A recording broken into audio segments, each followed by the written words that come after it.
नमस्कार, मैं स्मृति आपका हार्दिक अभिनंदन करती हूँ आपके अपने channel Positive Astro with doctor Smriti में।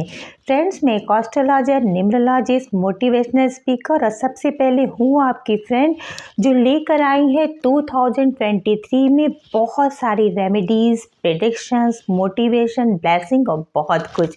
इस जो लोग मेरी वीडियो में नए हैं उनका ये जिनके लिए पहला वीडियो है, उनको मैं बता दूं कि मैंने एक वैदिक एस्ट्रोलॉजी में मेष से लेकर मीन तक की श्रृंखला प्रारंभ हो चुकी है और न्यूमरोलॉजी में मैं पर्सनल ईयर नंबर के अकॉर्डिंग बता रही हूँ कि किस नंबर की एनर्जी होगी आपकी अपनी, जिसको आप खुद ही अपने बर्थ के डेट, जो अपनी जिस जन्म में आपका जो जन्मदिन का दिन है वो और मंथ का जो महीना है उसका नंबर और 2023 उसमें इंक्लूड करके सिंगल डिजिट में ले आइए। और ये श्रृंखला अगर आपने नहीं देखी है तो चेक करिए मेरे वीडियो को। वैदिक श्रृंखला की सीरीज में आज हम बात कर रहे हैं काल पुरुष कुंडली की छठी राशि कन्या राशि या लग्न की।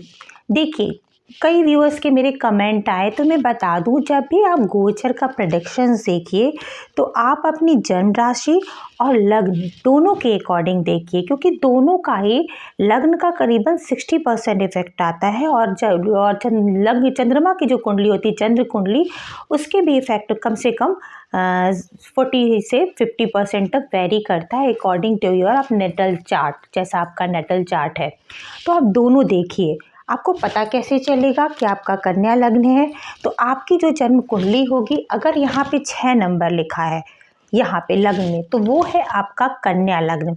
और अगर पूरी कुंडली में जहाँ भी ये 6 नंबर लिखा है, 6 नंबर यहाँ यहाँ यहाँ कहीं भी हो सकता है, जहाँ भी चंद्रमा लिखा हो और नंबर 6 पड़ा हो, तो समझिए आपकी राशि है कन्या। आप हो बुध प्रधान, कन्या राशि का जो स्वामी है वो बुध है, तो आप बुध प्रधान एनर्जी से आप हो। बुध सौम्य ग्रह है, सुकुमार ग्रह है, तो आप बहुत अच्छे वक्ता हो, बहुत सरल इंसान हो, यंग एनर्जी से भरे हुए हो, लेकिन थोड़े ठहराव की आपके अंदर कमी है। वैसे तो बहुत कुछ डिपेंड करता है कि लग्न पे किस चीज़ की दृष्टि पड़ रही है और बहुत कुछ, पर आज हम लेके आ रहे हैं कि कैसा होगा 2023 आपके लिए। जब भी हम ओवरऑल ईयर का प्रेडिक्शंस करते हैं तो मेनली हमारा फोकस होता है कि हम लोग जो है मेन जो प्लैनेट्स होते हैं, जैसे Jupiter, Saturn, Rahu, Ketu, Mars, जिसकी जो लोग लंबे समय तक एक घर में रहते हैं उसके प्रेडिक्शन के अकॉर्डिंग जो है हम लोग आगे बढ़ें। और फिर मंथली कभी कभी ऐसा होता है कि एक ही हाउस में 4-5 ग्रहों की युक्ति हो जाती है 1 या 2 महीने के लिए, उसका भी बहुत इफेक्ट पड़ता है, लेकिन वो मैं लेकर आऊँगी आपके लिए मंथली जब उसकी युति बनने वाली होगी, क्योंकि एक वीडियो में पूरा इतना बताना थोड़ा मुश्किल है और आप बोर भी हो जाओगे। तो आज हम चलते हैं सबसे पहले शनि के गोचर से। शनि देखिए 17 जनवरी के बाद अभी तक आपके जो सैटर्न थे, सैटर्न आपके जो स्वामी है वो पंचम और जो छठे स्थान के स्वामी हैं। पंचम स्थान पूर्ण का भाव होता है और छठा स्थान रोग, रिपु, ऋण का स्थान है और जॉब और आपकी जो डेली जो रूटीन है उसको भी बताता है।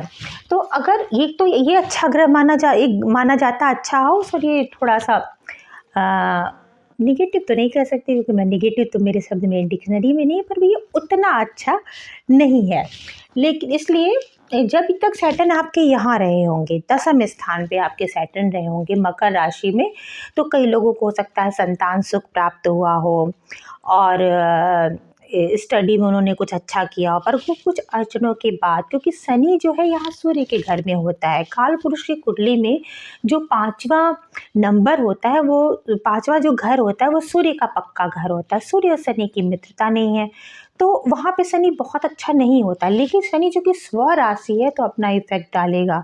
तो कन्या राशि या लग्न वालों को कुछ हो सकता है कि पिछले साल तक कुछ संतान की प्राप्ति हुई हो, कुछ गेन उनको अवश्य हुआ हो, लेकिन उनको अपने दाम्पत्य संबंध में, जो कि तीसरी दृष्टि इनकी यहाँ पड़ रही थी 7वें स्थान में, तो दाम्पत्य के संबंधित उनको थोड़ी परेशानियाँ तो उनकी बनी हुई थी। 7वें स्थान पे एकादश भाव में जो उनकी दृष्टि थी वो लाभ की स्थिति बनाई हुई थी, लेकिन लाभ की स्थिति थोड़ी स्लो एनर्जी की तरफ थी।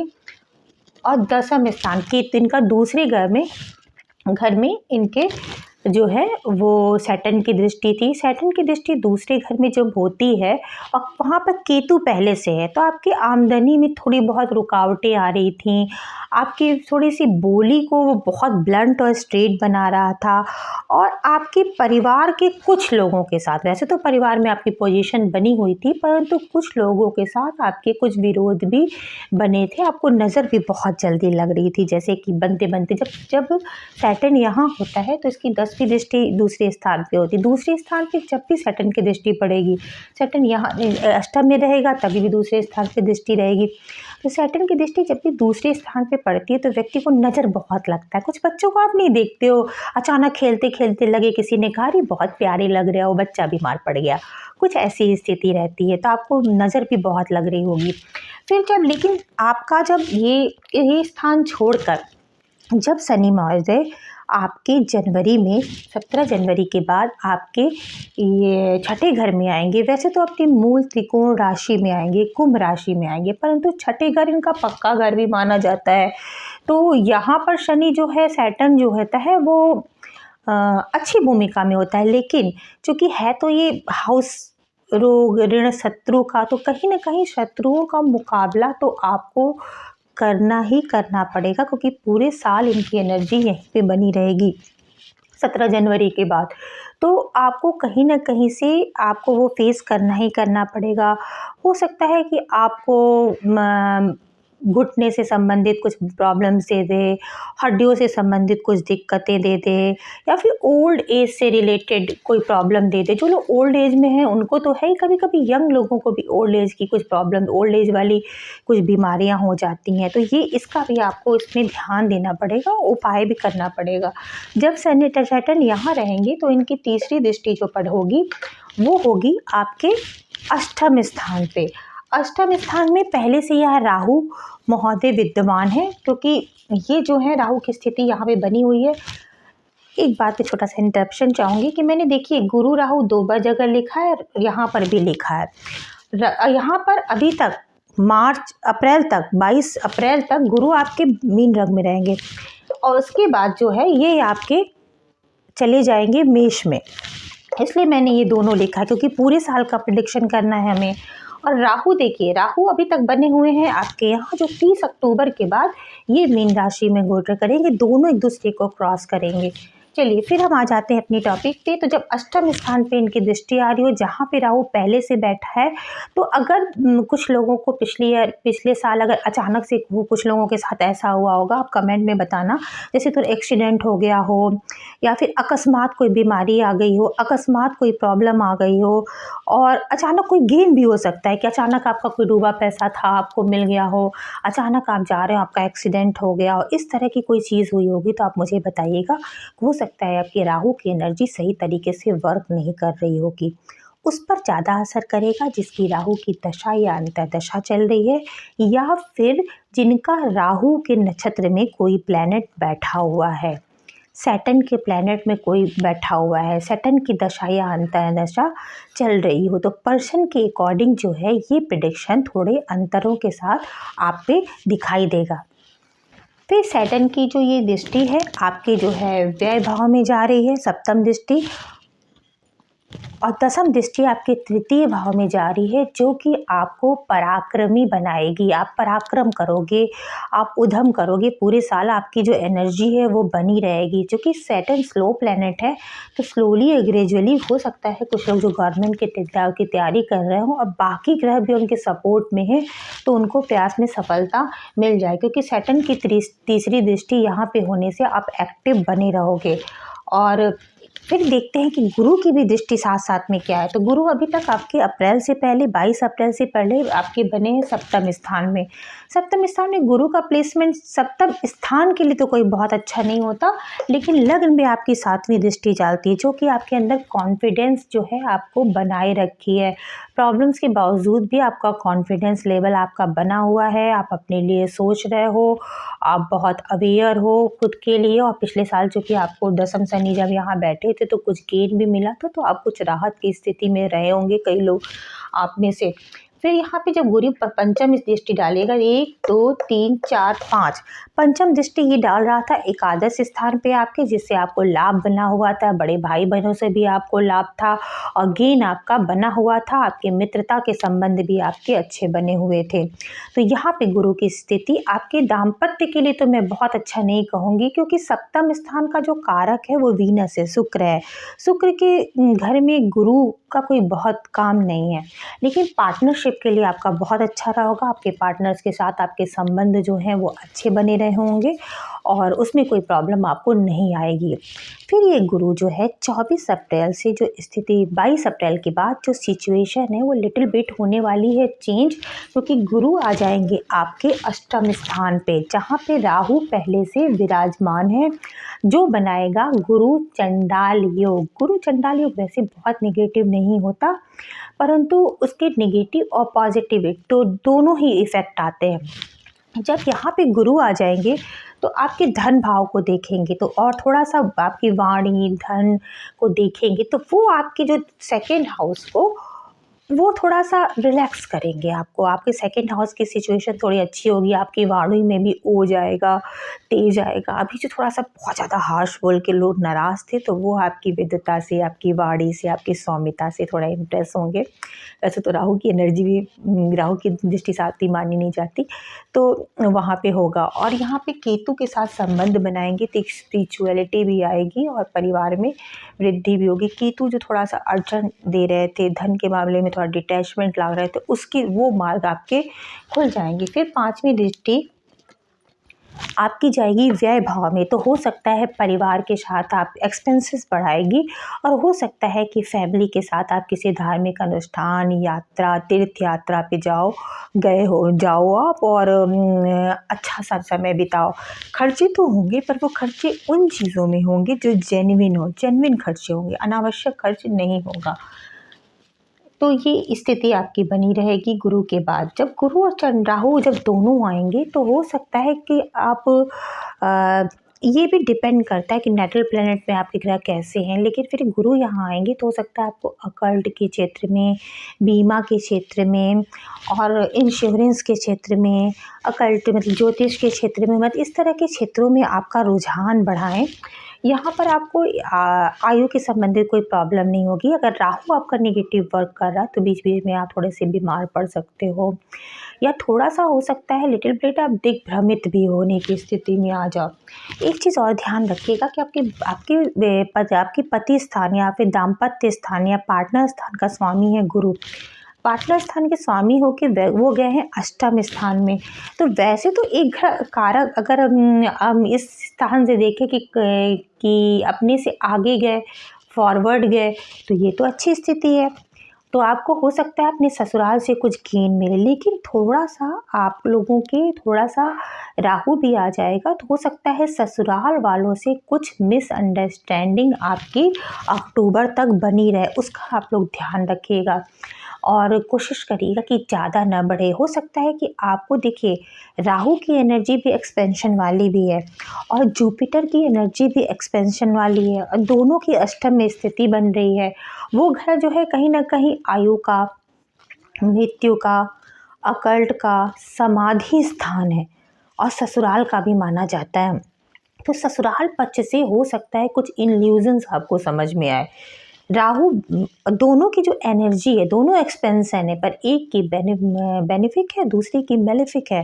तो दोनों की एनर्जी मिलके कभी कभी हो सकता है आपको वो इल्यूजन क्रिएट कर दे ससुराल के बारे में, लोगों के बारे में, जो वस्तु स्थिति में उतनी बुरी ना हो, जो आपको इल्यूजन हो, सिर्फ दिख रहा हो और आप अपने डिफरेंसेस को इतना बढ़ा लें जो आगे चल के फिर आपको प्रॉब्लम क्रिएट हो। तो स्पेशली जब राहु और जुपिटर एक अंश पे आएंगे और आपके नेटल प्लैनेट में भी वो जो एक ग्रहों का कुछ वो हो, तो आप बिल्कुल ध्यान रखिएगा।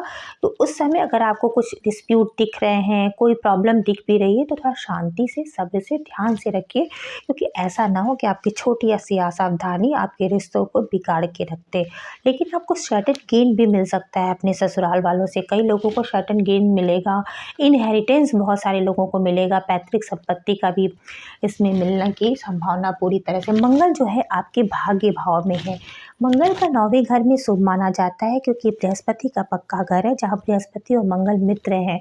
तो भाग्य स्थान पे जो मंगल की स्थिति है आपके भाग्य को बढ़ा रहा है, मंगल कर रहा है। मंगल मतलब हर चीज़ में मंगल, मंगल होता ही मंगल है। अब देखते हैं चौथी स्थिति कहाँ जा रही है। 1 2 3 4 इसकी चौथी स्थिति जा रही है, दृष्टि जा रही है आपकी व्यय भाव में। मंगल आपका व्यय कराएगा, जो लोग सेना में है, प्रशासन में है। लेकिन एक चीज़ का ध्यान रखिए, अगर आपका मंगल शुभ स्थिति में नहीं है, मंगल शुक्र के घर में है, तो ये हो सकता है कि आपका किसी ये बेड प्लेजर का भी घर है, सैया सुख का भी घर है। तो हो सकता है कि आप किसी के साथ रिलेशनशिप में कुछ समय के लिए, टाइम बीइंग के लिए आ जाओ। कई लोगों के साथ ऐसा होगा, सबके साथ नहीं, कई लोगों के साथ ऐसा हो सकता है। और वो जो इस रिलेशन होगा वो फिज़िकल ज़्यादा होगा, स्पिरिचुअल कम। क्योंकि मंगल वृष राशि में मंगल जो होता है, शुक्र और मंगल जो होता है, मंगल मेल का कारक है, शुक्र फीमेल का कारक है। तो दोनों की जो एनर्जी होती है वो डिफरेंट तरह से अट्रैक्ट करती है। चौथे घर में आएगी।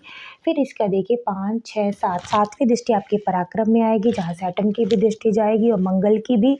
तो पराक्रम में बढ़ोतरी होनी है।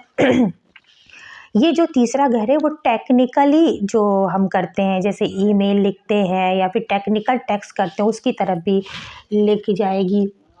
आठवीं दृष्टि आपके चौथे घर में पड़ेगी। चौथे घर में मंगल की दृष्टि जो होगा, आपके घर में सुख शांति बनाए रखने के लिए आपको प्रयास करना पड़ेगा। हो सकता है आपको भूमि का सुख प्राप्त हो, आप कोई लैंड परचेज करो, लेकिन घर में थोड़ी अशांति या कलह भी क्रिएट हो सकती है। कई लोगों का भाई भाई में डिस्प्यूट हो सकता है, बंटवारा हो सकता है। तो उसमें भी थोड़ा सा आप संयम और धैर्य बनाए रखिएगा। वैसे तो नौवां नंबर गुरु के ग्रह में, तो कोई डिस्प्यूट इतना नहीं बढ़ेगा जो बहुत ही ज़्यादा प्रॉब्लम क्रिएट करे। लेकिन वहाँ से संबंधित आपको प्रोटेक्शन, मेहनत आपको कर देनी पड़ेगी। कई कई ये भी हो सकता है कि बड़ा भाई है तो अपने घर के लोगों को प्रोटेक्ट कर रहा है, इस तरह की भी स्थिति आ सकती है कि उसके दूसरे से किसी से डिस्प्यूट हो, खुद उससे नहीं। तो आठवीं दृष्टि इनकी चौथे स्थान पे पड़ेगी। सैटर्न केतु का देखिए, केतु जब राहु जब यहाँ से उतर के फिर जाएंगे जब आपके सप्तम स्थान में 30 अक्टूबर के बाद, फिर केतु आएंगे आपके लग्न में, राहु आएंगे आपके 30 अक्टूबर के बाद आपके सप्तम स्थान में, जो आपके दाम्पत्य का, पार्टनरशिप का स्थान है। और केतु आएंगे आपके लग्न में। वो स्थिति में थोड़ा सा आपको अपने, कई लोगों का इंटरकास्ट मैरिजेस हो सकती हैं, कई लोगों का अपने कल्चर से डिफरेंट कल्चर में रिलेशंस बन सकते हैं, कई लोगों के थोड़ा सा पार्टनरशिप में इस समय आप सावधान हो जाइएगा। क्योंकि कई बार हो सकता है कि आपका इल्यूज़न हो कि आपको बहुत बड़ा लाभ मिलने वाला हो और आप किसी घाटे में फंस जाएं या कोई आपकी किसी ट्रैपिंग में आ जाए। तो इसमें बिल्कुल अवेयर रहिएगा। और केतु जब लगन में आएगा तो थोड़ा आपको अपने प्रति लापरवाह बनेगा, आप थोड़ा अवेयर नहीं रहोगे, अपने प्रति थोड़ा सा लापरवाह हो जाओगे और अपना ध्यान नहीं रखोगे। पता है कि देखिए ग्रहों की एनर्जी पता है कि ऐसी आ रही, तब अपना और प्रयास करिए। आप अपनी सोच से प्लैनेट्स की एनर्जी को अपने अकॉर्डिंग चेंज कर सकते हो। क्योंकि जब आपको पता है कि 30 अक्टूबर के बाद मुझे अपना ज़्यादा ध्यान रखना है, क्योंकि मुझे बार बार मन नहीं करेगा, तो ज़बरदस्ती ध्यान रखिए अपना। ठीक है, एक नियम बना लीजिए कि मैं अपने लिए ये करूँगा, मैं एक्सरसाइज करूँगा, मैं ये करूँगी, मैं आगे वो करूँगा। कुछ भी आपको जो भी व्हाटएवर आपको लगे अपने आप को मोटिवेट करने के लिए, वो आपको करना है। ये भी हो सकता है कि आपको थोड़ा अकेला रहना पसंद आने लगे, आप थोड़ा अकेला रहना पसंद करो और लोगों से ज़रा कटने लगो, सोशलाइज ना हो, सोशल सिस्टम से आप हटने लगो। जब केतु आएगा आपके प्रथम स्थान पे और राहु यहाँ, अगर आपका राहु सही तरीके से वर्क नहीं कर रहा है तो कई लोगों के अपने पार्टनर से बहुत ज़बरदस्त मतभेद भी हो सकते हैं, बहुत ज़बरदस्त डिस्प्यूट भी हो सकते हैं और अगर मामला ना समझा तो डाइवोर्स तक की भी नौबत आ सकती है।